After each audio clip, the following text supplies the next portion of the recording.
أهلا بيكم من جديد في تيشو توك.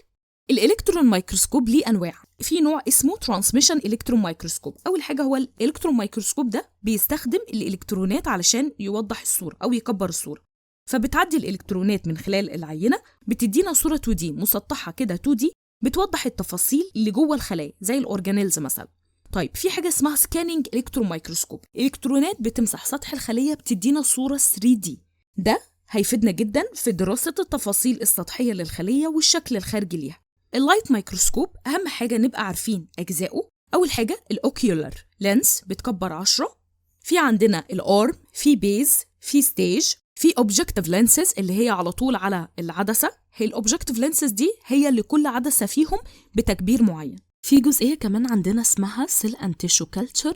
دي يعني إيه ببساطة؟ يعني زراعة الخلايا والأنسجة. يعني أنا بحافظ على الخلايا والأنسجة حية وببدأ أدرسها بره الجسم جوه المعمل في ظروف إحنا اللي بنتحكم فيها. ده بنسميه إن فيترو. طيب بستخدمها في إيه؟ أول حاجة بتخليني أقدر أشوف الخلايا الحية بعيني وأتابعها. تاني حاجة في تجارب ما ينفعش أعملها جوه الجسم، ممكن تكون معقدة أو خطيرة، لكن أقدر أعملها جوه المعمل بأمان. بتساعدني كمان إني أفهم تركيب الخلية ووظيفتها، ده مهم جدا في الأبحاث.